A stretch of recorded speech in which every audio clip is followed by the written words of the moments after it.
There is no Netflix subscription required here, unless, of course, they do want to give us a giant stack of money. Coming to you over the internet, it's time for this week's edition of the Respect Ramblings podcast. With me, Alex Donaldson, with the return of the king, Tom Orry, with Rebecca Jones, and with Mikhail Madnani. How you all doing, guys? Hello, yeah, I'm good. Yeah, pretty good. Yeah, good. Sleepy, but good. Tom, did you have a nice holiday? Yeah, you can read all about it on my newsletter, lowpodymess.com. 38 seconds and you get to plug in. It's impressive. Got to get it in That early. was really good. That was Get it in really early, good. but it is, you set it up. I mean, that is what It's it's true. about this week. It is true. And I think you've got a little video diary thing going up, right? On our There's a video for Patreons of Respec. I am going to make a little video diary of all the stuff I did. I'm just waiting on some suitable music to go along with it. Yes. We'll sort that out after this. This is like behind the curtain straight away. Yeah, I'm gearing up to do video diary as well because we've got Gamescom coming up, which we probably won't talk about this week. But nevertheless, speaking of Gamescom, Rebecca, you're also coming out. How are you doing? Yeah, I'm getting excited, getting nervous because I've never been before. It's my first Gamescom this year. And I've got another thing on for most of next week, so I'm barely home for the rest of August. So I'm just sort of trying to manage my travel nerves. I've bought new suitcases. I hope they arrive in time. I need new shoes. My life, I've done nothing for years. And now with 2 weeks to go till I need to do everything, I've elected to sort my life out. So You let's see how that goes. definitely want good shoes. You should I've come on heard. because I was talking to Tom about we were going to do some sort of video before Gamescom where I was talking about my tips and beliefs and things that I think people should do for and around Gamescom. And you should come on and thereby receive the advice live. Yeah, I'm hitting up everyone I know for advice. The shoe advice is from old pal Ed Thorne from RPS, formerly of RPS. He was very helpful to be like, buy good shoes. That's the one and only thing I need to tell you. And I was like, that is very helpful. Thank you. Always absolutely key. It's the key trade show thing. I have those on cloud trainers, which are supposed to be like really, really, really good for support. God, that is a boring 30-something plus conversation. We can get more boring with it, I promise. We can really talk about shoe shopping, which I hate to the point where I'm going on Monday and I've made my mum come with me. My 66-year-old mother is going to escort me to buy new shoes to make sure I don't get distracted and buy books and video games instead. So why not both? Why not both? I bought Exactly. these running shoes when I was a phase last summer where I thought I'm going to get fit, so I'm going to run. I bought these running shoes that were like, this is when I had an actual job. And I was like, they're 120 quid. I thought, I'll buy them. I need to invest and not injure myself. Immediately injured my knee. And then I can barely run anymore. So I've just got these really expensive shoes, but they're really nice to walk in. So there you go. Money well spent. It's just, don't get old because you just can't do anything about that. Speaking of expensive things, on his anonymized feed this week, I see a copy of Pokemon Emerald, which, assuming that is a real one, that's actually going to be a decent price. How you doing, Mikhail? I'm good. It is apparently a real one. What happened is, I'll probably talk about this next week more in depth, but a friend of mine sold me his analog pocket for like half price. And I've been told you need to get official cartridges for this. So I just opened one of my drawers, like in one part of the house, which hasn't been cleaned since probably like videogamer.com was relevant. And I found like a lot of dusty Game Boy Advance consoles, like 2 of them. I found one of the SPs and I had like 4 cartridges. One of them was this, and I didn't know these things have batteries in them, which apparently might be dead now. For the cards, the Pokemon ones. So I had a friend of mine who, like, in Canada, he sells and like he does a lot of like used game stuff, and he verified it for me and he said it's legit. And he's like, I need to buy this off you. And I'm like, yeah, I don't care about Pokemon, like, so you can take it. I'll just test it when I get the pocket. And and the other thing I've put is the Realm Reborn security token from the collector's edition, which I picked up like 10 years ago, which is insane to think that game is so old now. That still function. This is the first time I actually removed it out of the collector's edition box because I was taking a photo for the RPG side article, which should be up. I don't know. Like, I don't want to get off too much of a tangent when this is just the introduction, but I've been like mega frustrated recently about having to deal with a lot of these tech articles where the shit just keeps coming in so hot that I have to like wait, and then it gets a bit late and stuff with, like, oh, wait for the day one patch, and then Yeah. we need to hot fix this stuff. So it's been like, it's like added to the stress basically. So yeah, like I've been playing FF14 for that, and I just thought I found this because I was taking the photo. I was like, it'll be something dumb to show in the video feed. We have had a game this very week where code did not go out to media, seemingly because the game was coming in super hot. And even now, all the matchmaking and stuff on PC is completely broken, so it's impossible to get a game. I'm talking about Marvel Pokemon in this instance.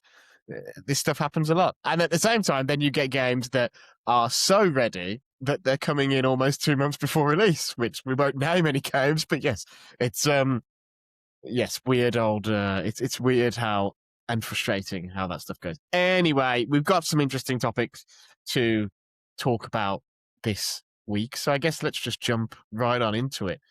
First of all, I alluded to it in the opening, but we now know that people will be able to get an extended look at Grand Theft Auto 6 on the 27th of August.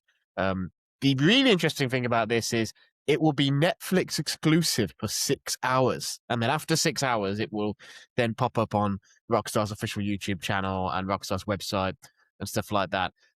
If you want to mark your diaries, that is August 27th. That's 12 p.m. Pacific time, 3 o'clock Eastern, 8 o'clock here in the UK. And for those of us who are at Gamescom, because it is in the middle of Gamescom, that'll be 7 o'clock in the evening in Germany.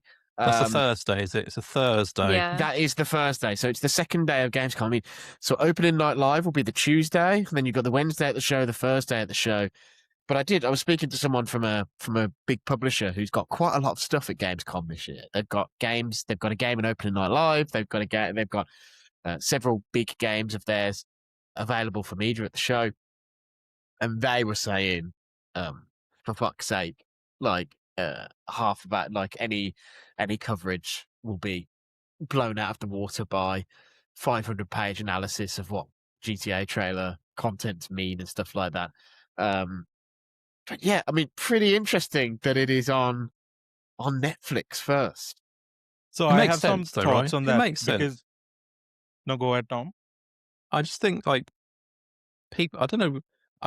The reaction to this has been, I don't know what you'd expect from anything to do with this game, but it feels like if there's Netflix is a big thing for a lot of people that maybe are just like into things that are popular, right? It's not particularly like surprising that this massive game that is trying to sell to every possible human is on Netflix. And also, if you don't want to watch on Netflix, just wait 6 hours. I mean, Christ, like it's not a massive deal, is it? That it's like if it was only ever coming to Netflix, I mean, obviously it would leak everywhere anyway. Yeah. But it's like, I don't know, just wait 6 hours. If it's bothers you that much that you need to have Netflix, just watch it later. Just don't bother. Watch it the day after for breakfast.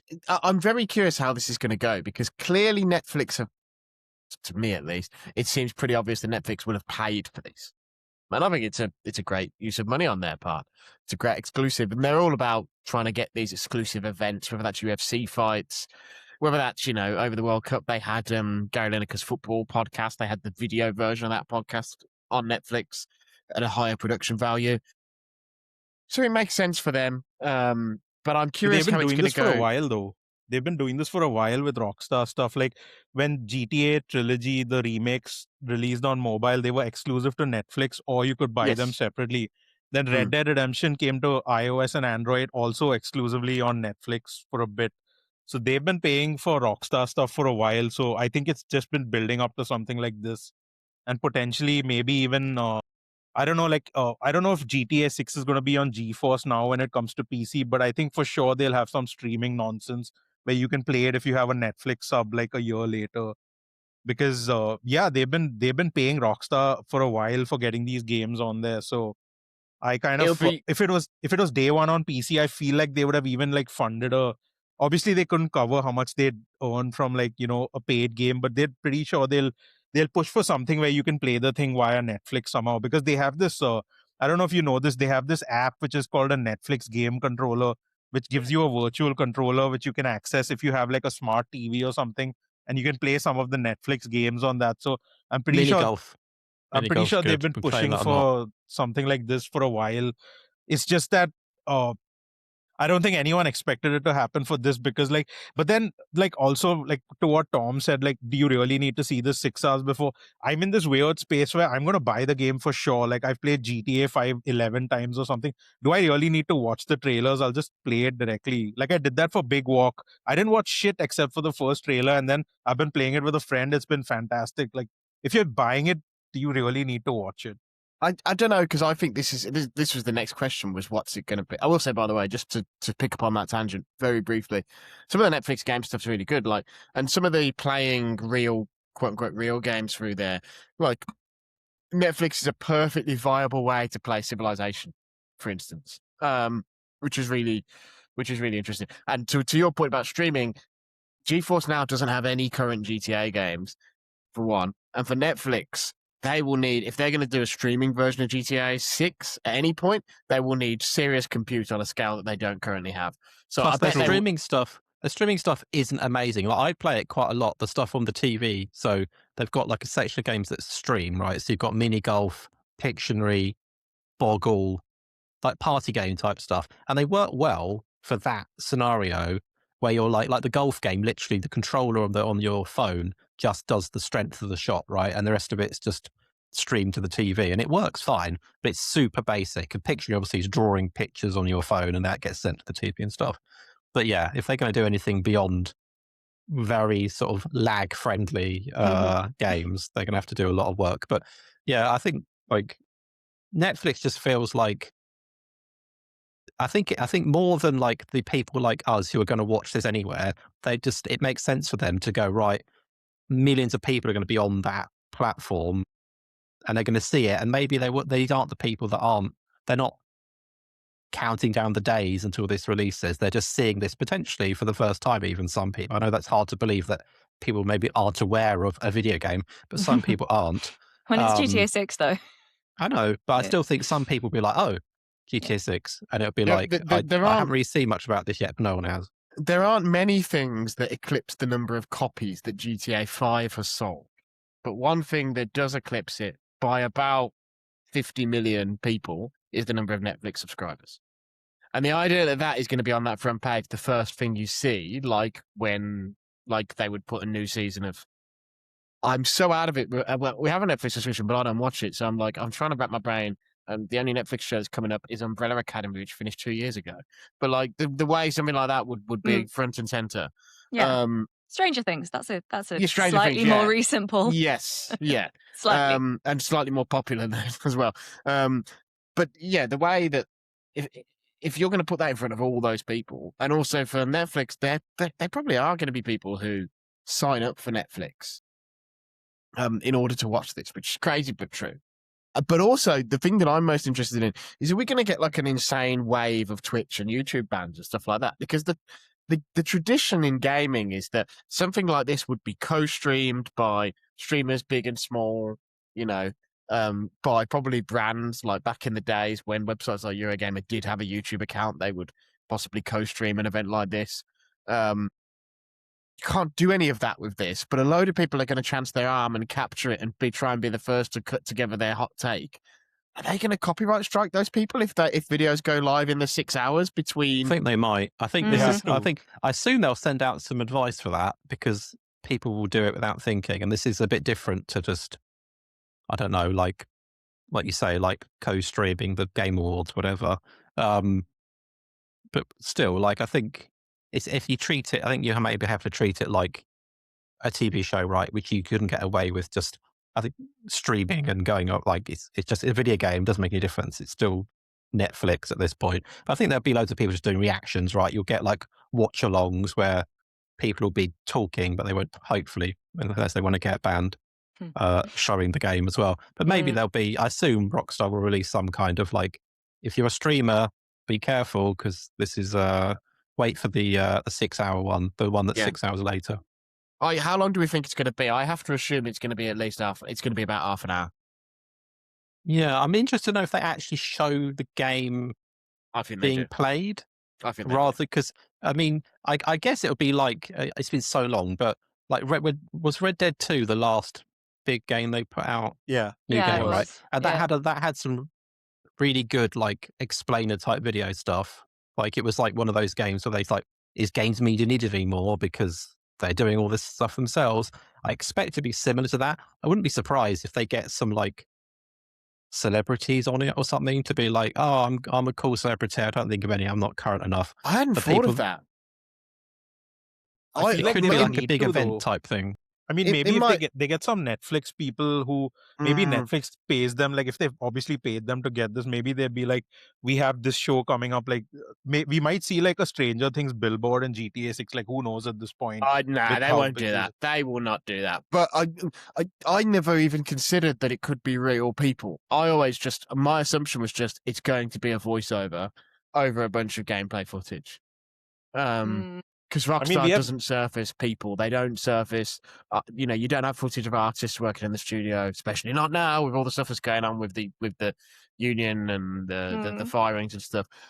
Like my assumption was that it could be a voiceover. Here's a bunch of gameplay.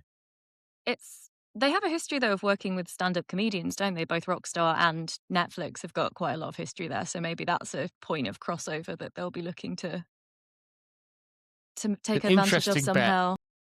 I totally reckon that it's going to just be gameplay, and I reckon it's going to be Well, things like, it's going to be things like what are the actual systems, what are the mechanics? Are they bringing back some of the stuff that we had in games like San Andreas that haven't been in the last two? Yeah. The last thing I could think of that was similar to this, and we're going back a long way, and this is why I'm thinking maybe it might not be what we fully expect, is that when the Xbox 360 got talking about announced on MTV, right? Yeah. And it was like everyone was Elijah waiting for Wood. this thing. Everyone was waiting for it to happen, and it was light on gameplay, right? It was more of like a showcase to like get people Vibes. excited and stuff. And this is different because this is a game, and it's not quite the same thing as launching a new console or whatever. But I think there's the possibility that they might go, this is such a big deal. We've got freaking I don't know who the biggest sort of person attached to Netflix is, but on it somehow. But yeah, it could just be gameplay. It might just be more just an explainer type video stuff. But I guess suppose we'll find out. you could introduce the cast as well, right? So then you've got some Vox Poppy interviews with the stars. But then again, they were always like, there's some great interviews with the guys who played Michael, Trevor, and Franklin about how for the longest time Rockstar was like, we don't want you to fucking talk to anyone, and we don't want your face to appear anywhere. So, but maybe they've mellowed on that, and there probably will be some celebrity castings, like Rebecca mentioned about comedians, right? Like Ricky Gervais was in 4. Was Frankie Boyle in one, or am I completely misremembering? He seems like the sort of person that would be in a GTA game. Yes, Right? he was Okay. added to the same stand-up comedy club in GTA 4 that Gervais appears in one of the DLCs. Okay. I wonder who wrote all that material, because he doesn't write his own. But yeah, I'm expecting. Do you remember that GTA 5 10-minute trailer where it was just like a gravelly voiceover explaining how things like the character switching worked and the heists and all that sort of stuff, and then at the very end there was a tease of online. I'm sort of expecting something a bit like that, but longer. But I very think interesting. the problem with that is like, obviously the new trailers have had like billions of views and stuff, but remember that trailer they did for GTA 5, which was Franklin, Michael, Trevor? They had these 3 trailers go yeah. up like one by one. I feel like we haven't had that kind of moment for this game yet. Because like you said, they always do this long trailer, which is like 10 minutes, where they have like voiceover saying, in Grand Theft Auto 5, you're gonna whatever, like, that kind of thing. Yeah. They probably do that, but we still haven't had like a proper cast trailer for like the 2 protagonists or whatever in this one. So I think that's also something. I mean, we're like, 5 months away, and we've still not even seen the UI of the game. Like, that's insane. We haven't seen a single second of gameplay. That's the That's reality. the thing. I'm kind of asking myself, it's Rockstar. Do they actually need to? How little can they get away with? Yeah, exactly. As well, because like not only do they need to, but it's almost their studio brand at this point to be kind of a troll about it. And part of me is wondering, see, because I had this wild prediction when I heard about the Netflix thing, and I was like, it's out there, but bear with me. So a 6-hour exclusivity window for GTA 6, 6-minute long advertisement on Netflix. Great. That would be, especially because people would be so mad It's because so the fact it's on hype, yeah. Netflix has got people thinking it's going to be half an hour. Yeah. No, I could almost. I'm 50% serious about that. I think it could be something they do, but I also think it could be a legitimate, like as you say, half-hour, 45-minute special of something. But yeah, I mean, they've kept so much under wraps to this point, and they don't need to. People will buy it if they never see anything before launch day. So I mean, I will it? for sure. Like, even if they just say that the game is gonna like break your console, I'll be like, okay, I have 2 consoles. I'll give it a shot on one of them. I mean, I'm gonna get GTA. Like, I bought a PS4 for GTA 5, so I'm gonna play this for sure. But Yeah, I mean, that's the case for so many people. It's still, I mean, you know, as someone who a lot of the people in my life aren't super into video games, my aunts ask me about GTA 6 like every Christmas. They're like, do you know any more about when GTA 6 is out? And I'm like, I'll let you know. I'm waiting for it to trickle through from. So my wife is a school teacher, and I'm waiting for her to come home and go, oh yeah, GTA is all anyone at school is talking about, which hasn't happened yet, but I assume it will happen quite soon. Hope they're not 5-year-olds. Well, this is the thing. Teachers. She does teach younger kids, but obviously the school's got the gamut in it. But also, I fully expect some of those 6, 7, 8-year-olds are going to be playing GTA. I was just gonna say that. Like, do you remember how old you were when you played your first GTA? Well, for me, I'm very old, so for me it was GTA 1, and I probably would have been about 11 or 12. I was a bit older, but my gran bought me GTA 1. My granddad bought me GTA 1 because I asked my mum to buy it, and she said no. So I just looked it up. GTA 2 came out in 1999, so that means I would have played it when I was 11-ish. Yeah, I think I got it a bit later, so yeah. Although they were a lot less. Yeah, of course. Like, they were a lot less visual. The main thing I remember being really amused by in GTA 1 is, like, one of the mission givers, obviously they were, like, flat 2D drawings where the mouth flapped, and the guy there was a lot of swearing, and I thought that was amazing. The actual game bit I never thought was that. I don't know, it never really registered for me. Pretty different, wasn't it? Because a lot of it was actually about stealing cars. Yeah, the first couple of games, certainly. It was running actually over a the car monks. stealing game. Yeah. I remember over the monks stealing was probably the most violent Molotov thing. cocktails in GTA 2 was like the biggest thing ever. Like, seeing the explosion, I was like, wow. And that was like a top-down thing. So that intro movie to GTA 2, all-timer, where it's live action. And it's live action, and the clothes the guy is wearing are the clothes they're then dressed Claude, the protagonist, in GTA 3. All-time great opening movie. I mean, they've always had those. GTA 3 with the the credits and the piano playing was fantastic. Also classic. Yeah. Here's a question in terms of like seeing kids get hyped for GTA 6. How old were you when you remember getting hyped before a game launched? Because I think that's, kids that age don't really have a sense of stuff coming up as much. So I do wonder if that was sort of like Mario 64 was the one that I remember the most. It was Ocarina of Time for me. Yeah. Or maybe, it was Ocarina of Time for me, because it was just, that game was delayed so much and was in the magazine so much. And the thing I'll always remember is N64 magazine. It's funny now, you realise, being in the business, you realise the realities and how much stress there was probably going around at that time. But I remember N64 magazine split their Ocarina of Time review across 2 issues, because they said the game was too big to finish in 1 issue, which obviously just meant they got it super late before deadline and couldn't fucking finish it. But at the time, I remember being like, whoa! Yeah. What was yours? Mine was Tomb Raider Angel of Darkness, so I would have been 12 or 13 at the time. I will still be the defender of that game, but also, it's kind of a rough one to have been your first one to be really, really hyped about. I think mine was either Doom 2 or Jazz Jackrabbit 2, both on DOS back then.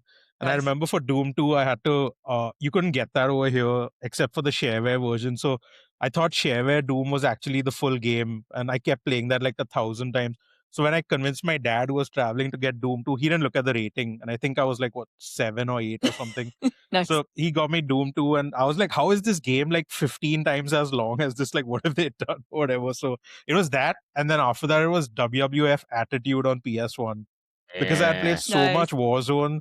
And I was like, I can't believe they made a game so much bigger. So like, I think most of my PS1 time was literally just wrestling games, like WCW, Mayhem, Nitro, ECW, and all that shit. Best thing ever. So yeah, those three probably.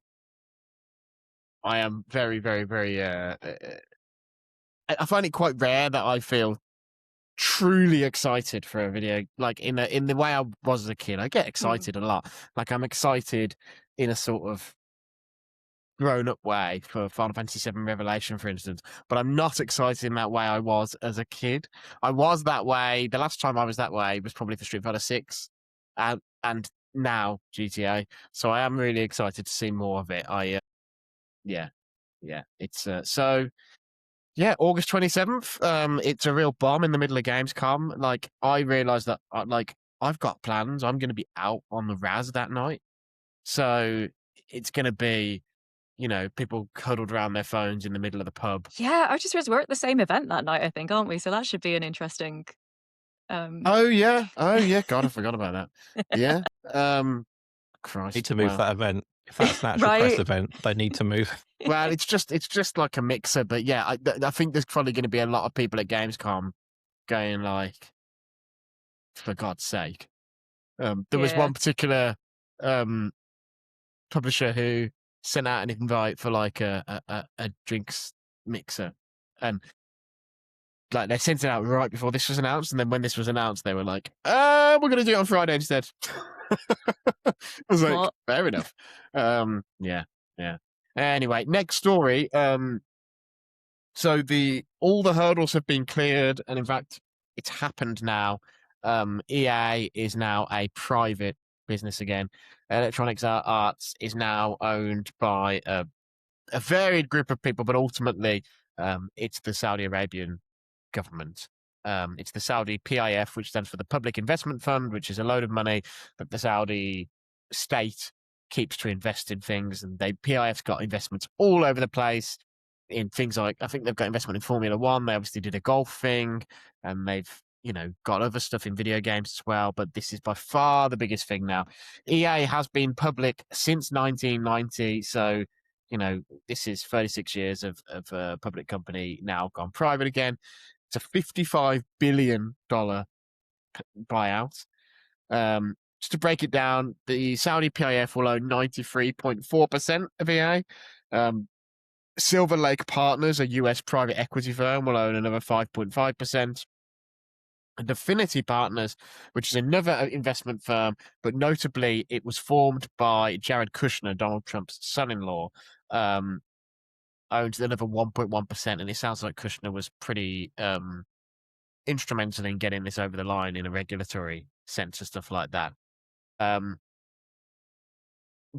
Probably the most striking thing about this, other than, EA entering into what is essentially government ownership, is that the company is taking on somewhere in the region of $18 billion in debt as part of the deal. How this all works is way beyond my pay grade, but friend of the show, Jason Schreier, was crunching some numbers, and he was basically suggesting that it's potentially as much as $1.8 billion in interest every year that EA is now going to have to be working and crunching to be making enough money to pay back. It's a big deal. Arguably, probably a bigger deal than even when Xbox bought Activision Blizzard in a way. Tom, you play football games. You're into football. What's your thoughts on? Because I think that's the thing that's driven this deal, right? The Saudis seem more interested in the biggest sports thing, right? I mean, people talk about all the other stuff. I mean, EA has a lot of big stuff, but obviously EAFC, what was FIFA, is a huge part of this, and obviously it's I don't know. It's hard. Obviously, on the face of it, and most people will probably agree that it's bad news, right? Like this is not a deal that people are happy about. Mostly, I mean, I don't know what it's like working at EA at the moment. I'm like lots of places, but it feels like this is things are going to be uncertain for a while when there's that level of debt, and they've talked about how they're going to sort of make some of that back, and rumors of things being sold off and everything else. With like the games, I mean, I expect from a purely like game point of view, like is this game going to continue being good, etc. It probably will be fine. Like of all the stuff they have, they're not going to want to mess with that too much. I mean, what happens to it longer term, I don't know. But I mean, I don't think the big things are going to be a massive problem for them. It's the other stuff like I'm sure Rebecca talk about what the future is for The Sims and stuff. Indeed. And we've obviously got things like Mass Effect, which don't exactly align fully with what you expect they're going to be putting out. And that's where rumors of are they going to sell off various different IPs, etc., and what that looks like, who buys them, how those things survive, etc. Because it's fine to say, oh, someone comes in and buys Mass Effect, but we can people might want that to happen, but then who buys it? What happens to it? Mass Effect is not a cheap thing to put together and to make successful. So who knows for some of these things? I mean, Rebecca, I mean, Sims, what's the feeling amongst people? So there's like a few different angles you can tackle this from in terms of the Sims community, because obviously a big thing for the Sims community is the LGBT representation in the series, which is like very long running. It's been there since the beginning. It was always a very forward-thinking series in terms of diversity. People are worried that that is just going to be removed. I personally think that that is not how this is going to work. That's not typically how buyouts, including like Saudi Arabian government buyouts, have worked before. That's generally not. So the thing with this is part of it is the kind of soft power you get from owning these big gaming franchises. And so I strongly believe that the choice there is not going to be to make it a very conservative and restrictive version of The Sims. I think that's a fairly unfounded fear. I do think that thinking about where your money is going when you buy Sims products now, and it's going to, very restrictively homophobic government, is it's its own separate thing.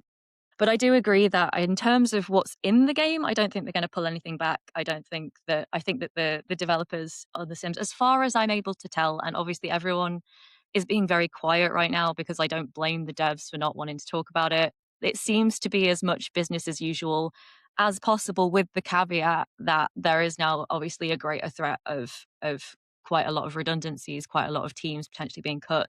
And The Sims is a weird one because it's very borderline. So obviously, it's no secret that the sports games are the point, really, of this buyout. And The Sims is still a huge earner for EA, but it's maybe their fourth or fifth biggest. It's their biggest thing that's not sports, I think.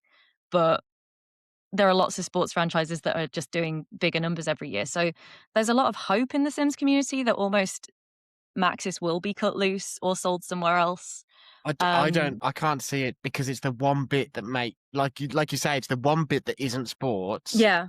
Certainly less I will likely say, than Mass Effect, I think, which I could see Mass Effect being sold off, but I will say they did put out a statement, but in January when this was first all started to come out, where they didn't name check the PIF, but or the Saudi or the buyout or whatever, but they put out a New Year statement in January that was like, the values of The Sims are unchanged. And we being Maxis, have creative control of The Sims, not EA, which is a knotty issue because really you don't really have creative control because you answer to EA in the end.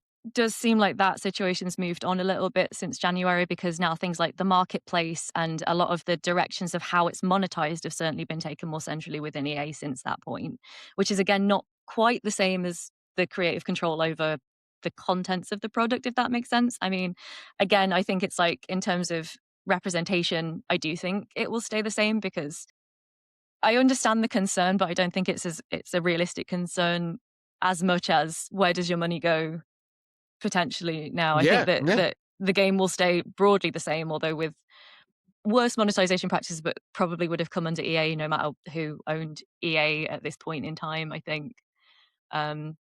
So yeah, it's a bit of like completely coincidentally, and I genuinely mean this, I've gone back to The Sims 2 this week, and I'm probably going to park there, just because I was looking at my life and I was like, I have so many Sims games on the go. Which do I think is the best one? I'm at an age where I should just pick one, and the fact that I'm not giving any money to the PIF is a bit of a bonus, but it's genuinely not the main reason at this The point. old one's a So, classic. I went back when they I did those love 1 Steam and 2. releases. Oh, I love went them. back to one when I did that. One's so hard. What I One will is say, so hard.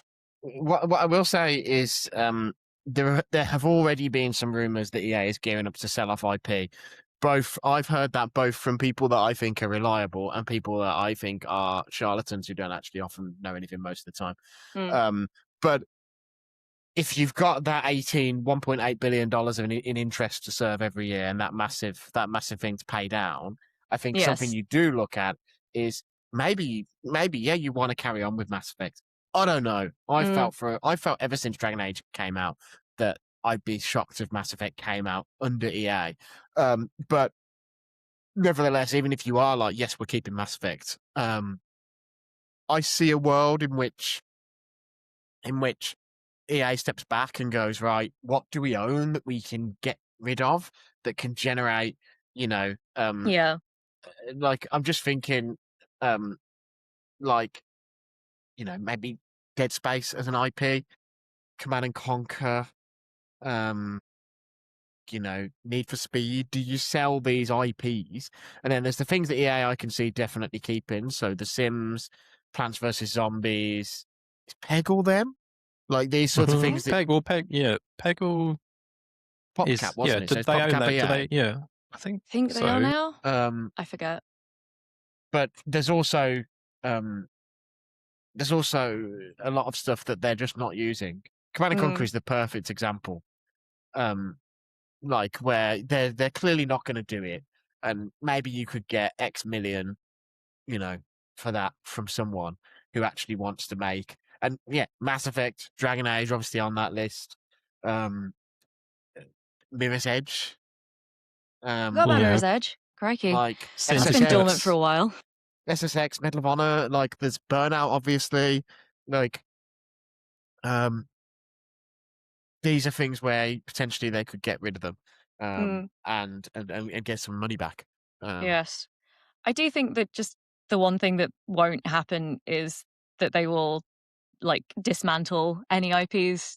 To like, I just think you wouldn't ruin the appeal of something to its core audience after making the point of buying it under these circumstances. So that's kind of the thing that I always want to say to Sims players, particularly, is just like Sims is successful. That's the key the thing. game will, yeah, exactly. The game is successful, so it will stay the same.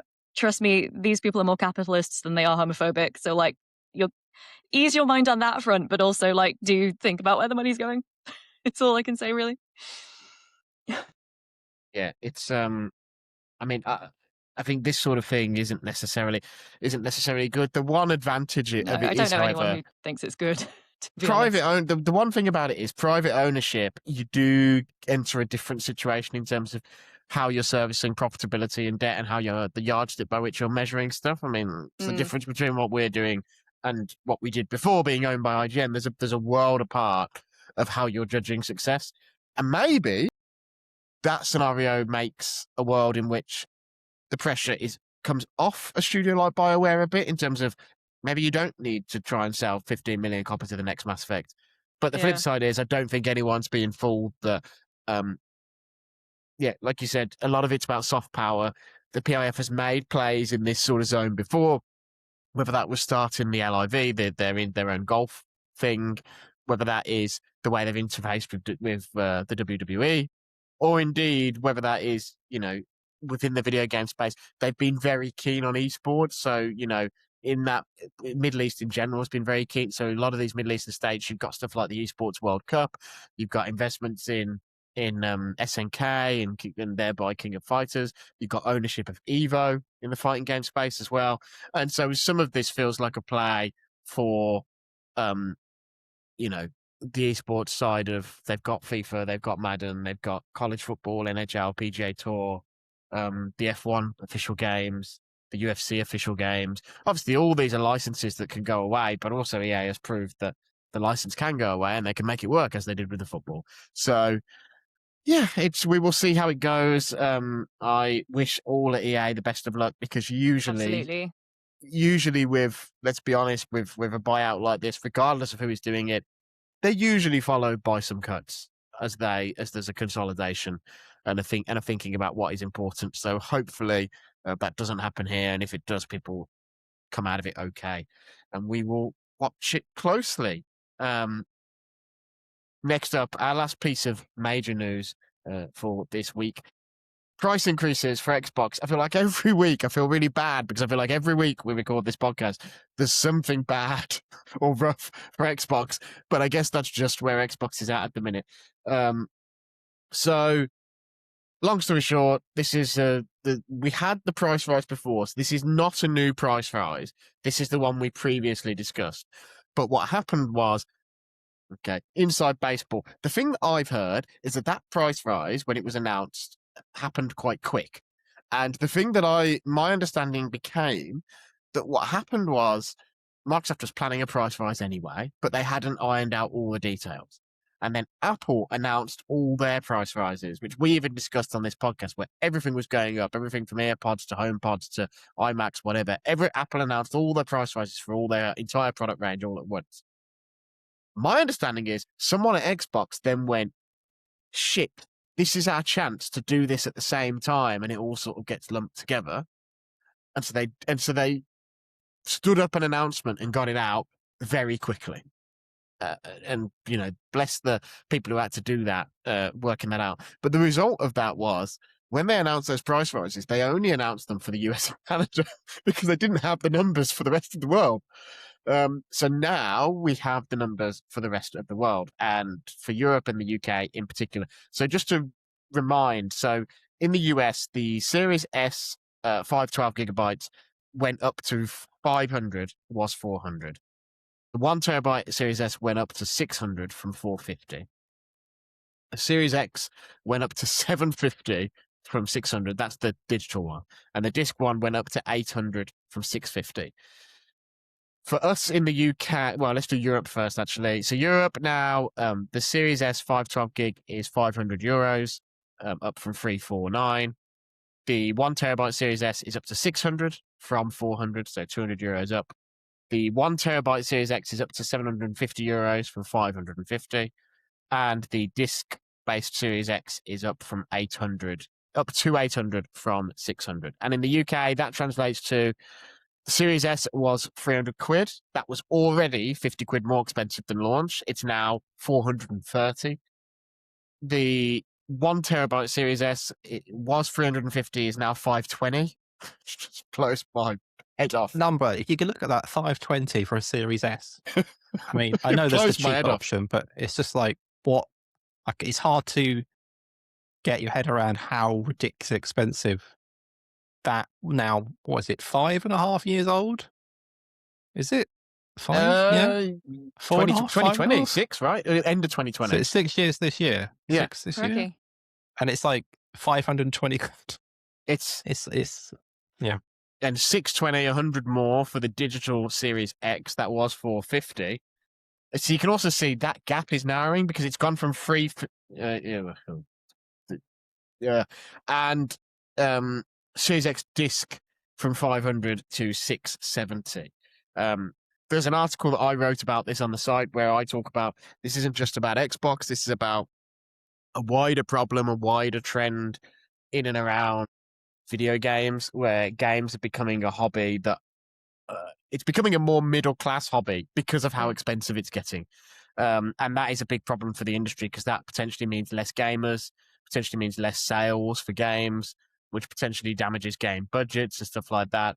I highly recommend Matt Piscatella, who's at the consumer analysis company in the US, Circana. He's got a great Blue Sky account where he talks a lot about stuff. He sometimes also pops up on Chris String's The Game Business Show.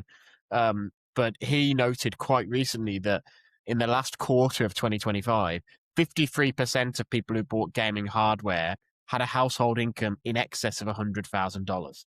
If you go back to the start of the generation, that was only 40%. So that's jumped by 13% in a few years.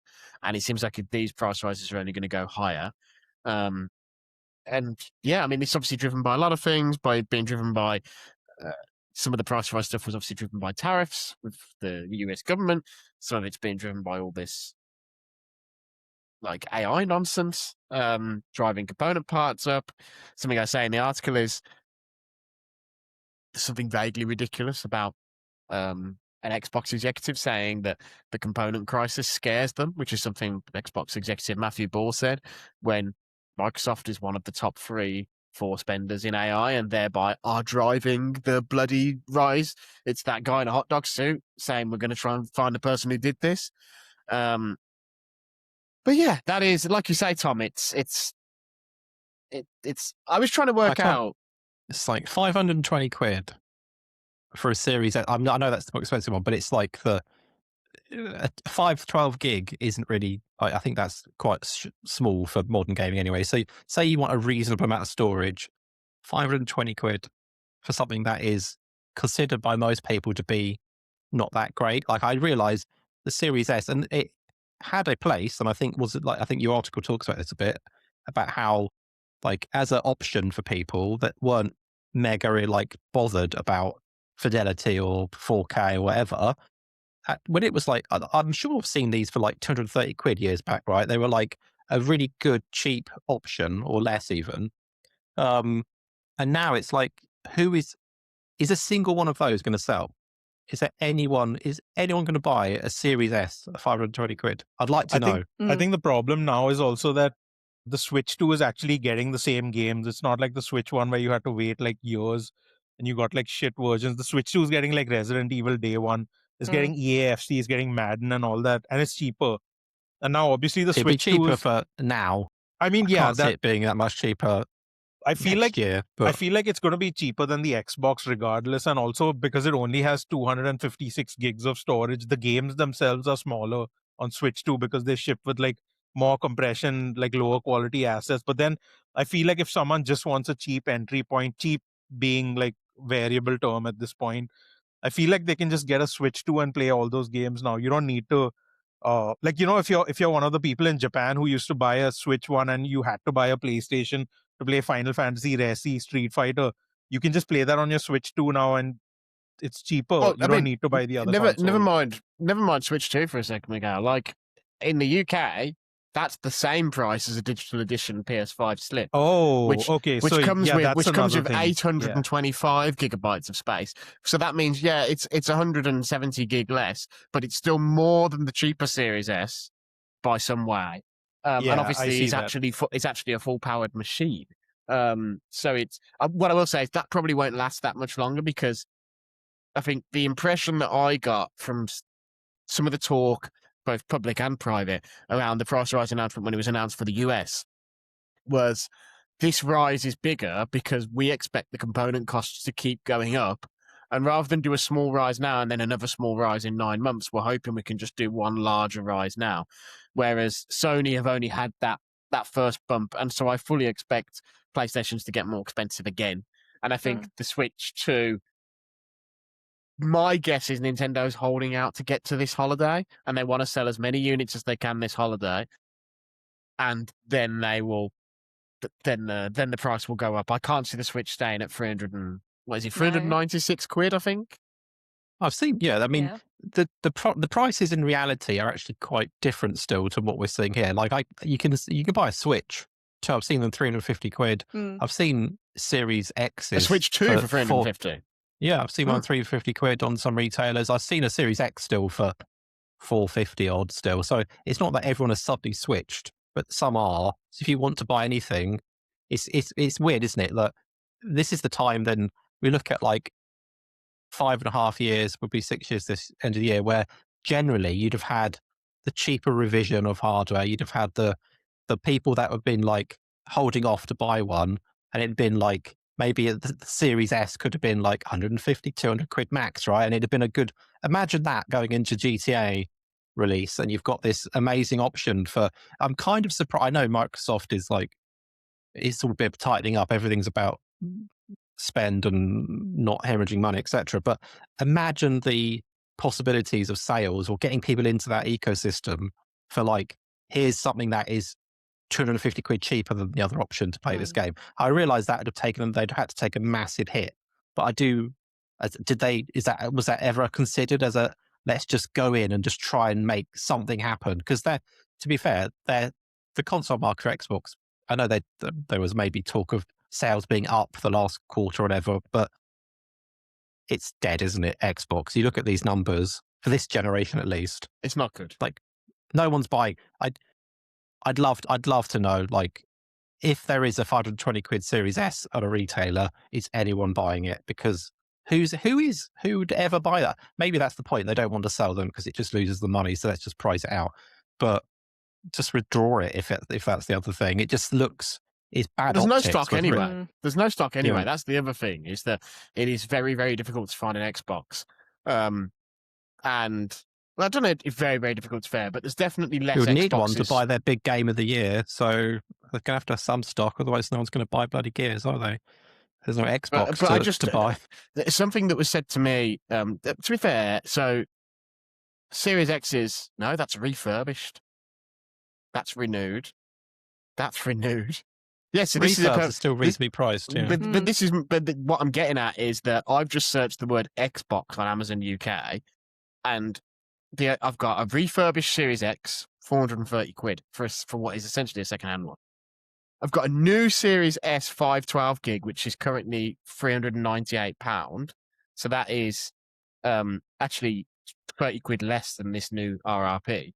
But it's not from Amazon, it's from a random retailer. It's got a long ship date, so who knows if they've even got it in stock. Then renewed. So basically, I can't see a new Xbox that's stocked by Amazon here on Amazon UK.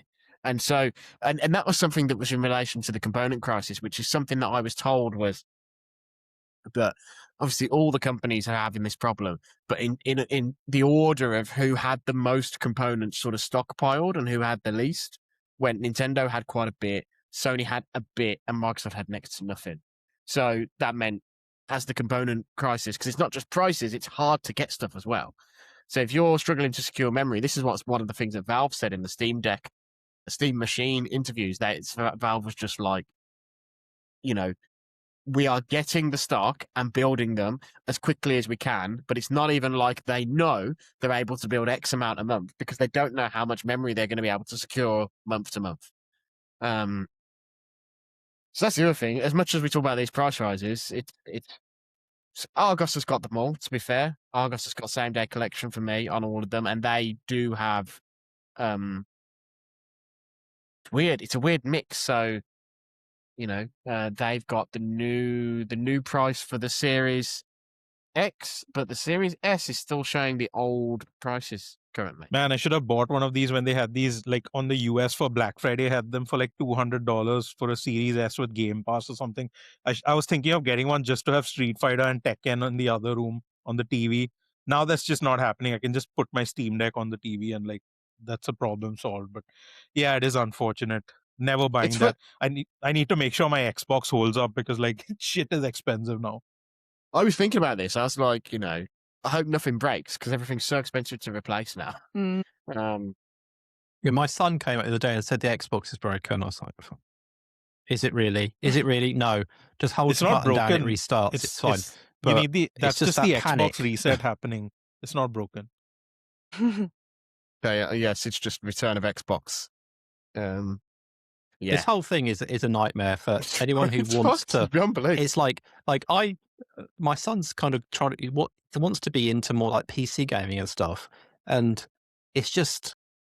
I remember when I was like not much older than him, like 13 maybe, and I used to build PCs and stuff, and like it was expensive for what were kids buying it, but it was still achievable. We had like little part-time jobs and stuff, and we could make it work. So it was lucky with me and my brother wanted the same stuff. But these days, it's just impossible. Like it's absolutely like him, like the possibility of him upgrading what he's got at the moment is so like out there as a concept in terms of cost. It's just not possible. And like realistically, he's got a PC that's probably 6-7 years old in terms of hardware. And he's just gonna have to live with that for like probably the next 3 year. I don't know when this is, like, who knows? Like, there's talk of, like, are things going to ease in 2028? I mean, why would they? Like, are they going, unless something actually happens to the stuff behind it all, like the sort of hoped for AI crash or whatever,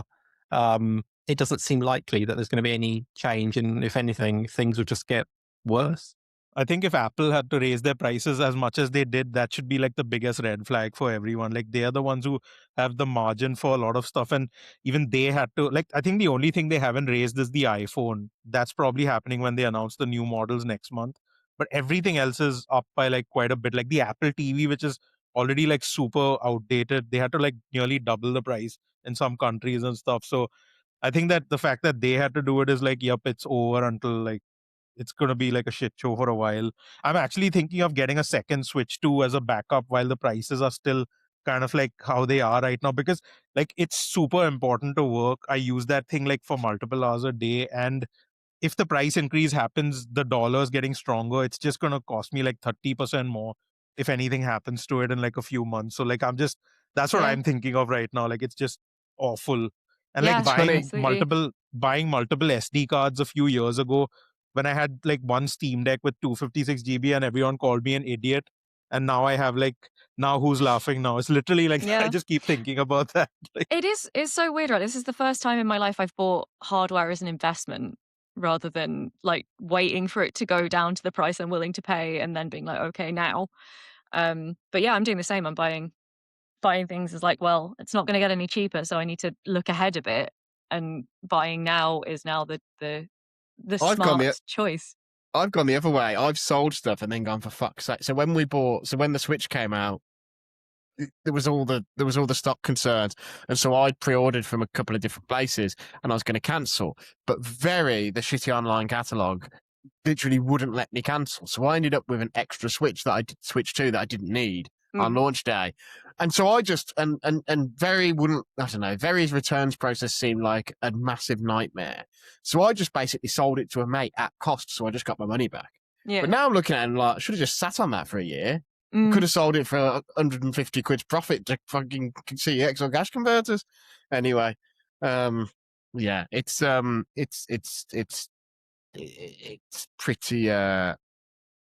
pretty grim. And as I've said before on this podcast, the best time to upgrade your PC, buy a console, buy that hardware, buy a new phone, buy that thing you've been thinking about, the best time to buy it was yesterday. The second best time is today. Do not wait if you want to do it, because it's good, unless you're willing to wait 2 or 3 years, because yeah, it's definitely not going to ease up next year.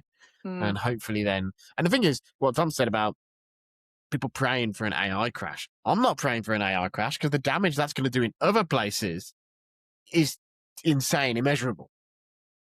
So yeah, you gotta want to watch it all burn in quite a dispassionate way to pray for an AI crash, which by the way I am doing. Yeah. So you do, but I worry where about I'm the at. damage. I worry about the damage that's going to do absolutely, elsewhere. I think the thing is, we're in a situation where damage is coming from one direction or another, inevitably from this now. I mean, it already has. We're talking about it. It already has. Freddos are 30. I saw one for 37p. Shocking. 37p. I was looking this morning, and when they released in the 70s, there were 2p at Freddo, and they were obviously the 10p one is the one people remember from like remember when Freddos were 10p. I they actually also do. were 2 What is a grams Freddo? bigger at one point.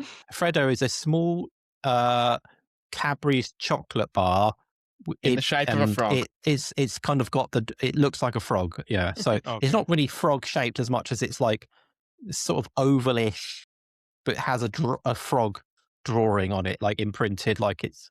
I go through a lot of Freddos in this house with children, and you can still get deals like multi packs and. I mean, what I think of is I think of the Freddo at 10p. That was when I was a child. When I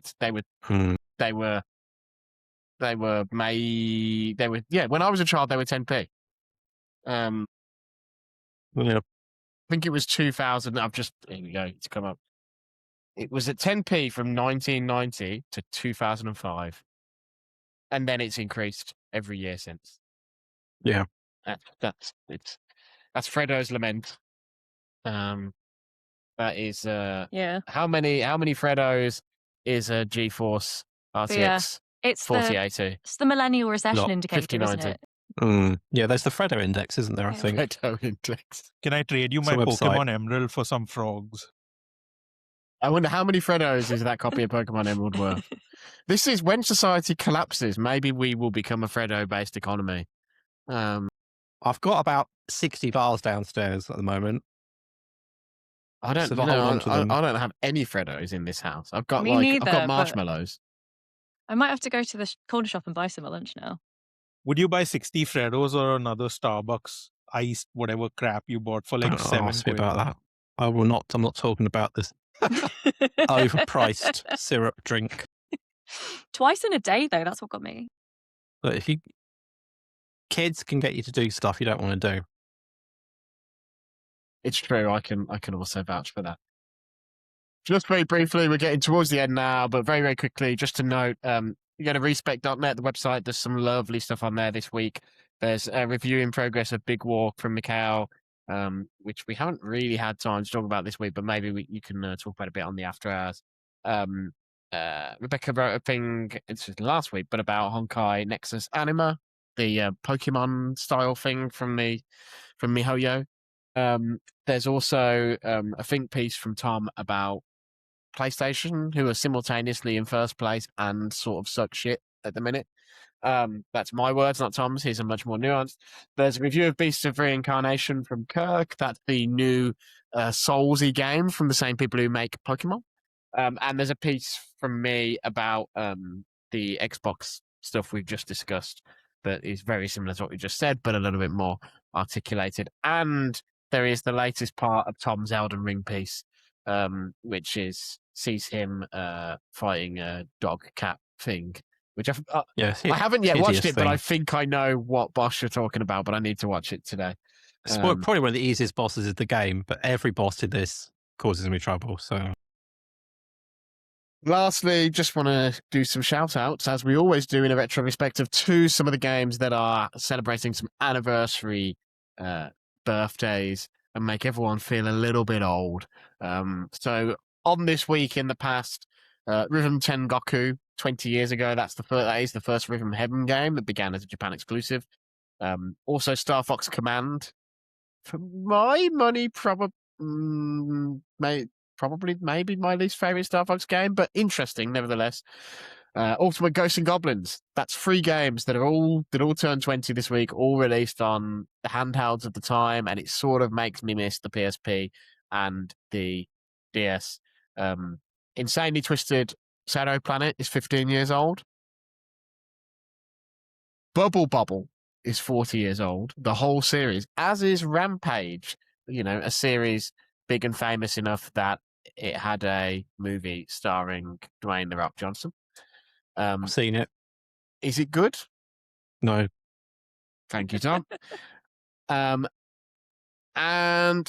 probably the biggest one, where I've seen some websites have had individual articles about this. Metroid, 40 years old. A real classic. And just a real Metroid's a visionary game. The first one, it's pretty hard going. If you're going to replay it now, play the Game Boy game. But yeah, Metroid is lovely. And finally, my last few, Harvest Moon is 30. Sort of, series that I think gets lost in the discussion because Animal Crossing exists. But a great game. Dwarf Fortress is 20. No Man's Sky is 10 years old, which feels When insane did that to happen? me. Oh my god! I think that might be an early access. It's like the date. weekend, isn't No, it? no, it It's the wasn't. It was this weekend. It was the proper thing. They didn't do early access. They just launched on God. PS4 and Steam. It basically launched. And everyone thought it was early access. Yeah, I was hoping that it was early access, and thereby actually the date I was thinking that was maybe 2 years later. But no, it is that long ago. That's scary. I mean, what a story. Yeah, the funny thing about No Man's Sky is at the time, Sony used to import. I mean, they still do. They get the Austria or like UK versions of their games over here. But I'm an idiot with physical stuff, so I wanted the US version because it had the logo on the spine. I don't want like the plain text stuff. So I had to pay my import store like £5 extra just so he would get me the US version. And I did Respect that all so that for much. this. Yeah, I did all that for this much for this game, which ran like dog shit and had like nothing at launch. But I actually did play that for like 30 hours and I stuck with it. And I think it's the only non-Final Fantasy and GTA game I've played and own so many copies of now. It's like one of the all-timers. So yeah, they did over-deliver over there. Yeah, Yeah. what a comeback story. One of the greatest Yeah. comeback stories in games, up there with Final Fantasy 14 and Cyberpunk, except I think the thing about No Man's Sky is probably it did launch in a better state than those games. It wasn't broken, it was just boring. In my opinion. But they certainly turned it into something. I think I said Dwarf Fortress is 20, one of the all-time great like mega nerd games. And last but not least, I have left this for last because it is my personal favorite, and I can't quite believe it. Dead Rising is 20 years old, which, happy birthday to Frank West. I bloody love that game. I think, perfect games don't really exist unless you're talking about Tetris, but every now and then there's a game that's so close to expressing perfection. And Dead Rising is one of those games. It's just, there's not a thing I wouldn't change about it. It's brilliant. And I just remember it being, that was the game, right? With an Xbox 360 where you were like, look at all the shit you can do. Look at the amount of zombies. You look at it now and it's nothing, of course, but, you can pick up anything in the mall, which by anything, I mean about 100, 150 different items. But I love Dead Rising so much, and I very much hope Capcom is working on one as we speak. I sort of expect it'll be a remaster of the second one. But I'll take that because that game is awesome too. But I cannot believe that was 20 years ago. That's definitely on that list that we discussed earlier of games that you were genuinely hyped for pre-release. Yeah. Like Dead Rising was one of those where I'd watch the trailers over and over again and watch all the gameplay footage and stuff like that. Have to say, go and check out, there's a YouTube channel if you like Dead Rising. I'm going to check his name because I want to get it right. But there's a YouTube channel called, Snippo. So that's STIP and then the character, the number character 0. Snippo, and he's a Dead Rising YouTuber. That's all he does, bless him. But he's got loads of like content. He's tracked down loads of the pre-release discs and stuff like that. So he's got all like the super early stuff, and he rips it all and restores all the old content to the game and stuff like that. And it's all super interesting because it's a game that had a really interesting, changed a lot over the course of its development. Anyway, that's that. Yeah, it's a good week for anniversary. Shout out to Bubble Bobble, especially. There's not much to say about it, except it's good. Right. I think that's going to do us, right? Until, well, at least, we'll have a little bit more to discuss in the after hours, but we've kept people long enough, I dare say. Please don't forget, you can join us on Discord to hang out and chat. If you visit respec.net, that's RESPEC.net, you can hit a link in the top banner of the website to get to our Discord. You can also hit a link there to get to Patreon, or you can go directly to patreon.com/respecnet, so the same, but without the dot. And you can support us there. If you support us there, you will get a warm, fuzzy feeling inside knowing that you're keeping independent media alive, but also you'll get some bonus content, such as the After Hours podcast every week and silly stuff. And over the next few weeks, you can definitely look forward to Tom's holiday log and some travel logs and behind the scenes from me at Gamescom. My son repeatedly kept shouting at me to stop vlogging. He said, stop vlogging. And I was like, I need to vlog because the people want to see it. I mean, he's not in it. No one is in any of these videos apart from me.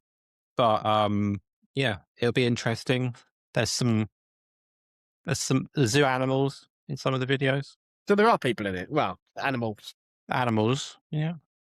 I hope you asked their permission to publish them online. No. Probably going to get a takedown notice from the zoo, but we'll deal with that as it comes. Not from Starbucks. No, I didn't. I don't think I filmed in there. Should have done. Oh, you should have. You would have at Hmm. least got some. Could have expensed that £7 Can I frappuccino. expense the then. zoo tickets? That was quite expensive. Right, that's it from us. Anything you guys want to plug, talk about? I'll just mention again my podcast, indieventurepodcast.co.uk, because I have to say it every time. It's linked in my bio on the site on Respec. We had our latest episode out yesterday, all about detective games. So if that sounds cool, go and give us a listen, please. That's that Ace Attorney desire continuing to. It wasn't even me leading it. It was one of my co-hosts, but you better believe I managed to bring some Ace Attorney into it. Yeah. There's that actually. We need to talk about this. There's that really cool Ace Attorney alike on Steam, an indie one.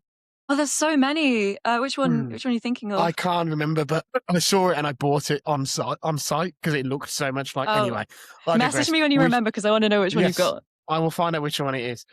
Mikhail, anything you need? Anything you want to? Yeah. Actually, a lot of stuff is like lined up, so I probably will have a shitload of stuff on Respec and RPG side next week. In addition, I have some family visiting. One of them's bringing some of my controllers and stuff, so that's all I care about when they visit. I need them to bring me stuff. But yeah, I have a lot of probably like a lot of handheld stuff going up on both sides next week. Maybe some interviews also. Like, I don't know, I have to deal with this 3-hour long interview I did, and editing that seems like I'd rather have like a 7 quid Starbucks and kill myself. But yeah, we'll see. Well, I look forward to all that. So yeah, if you're a patron, we'll see you in the Patreon episode in a minute. But from us, it's bye for this week, and we will see you next week. Till next time, everyone. See ya. Bye.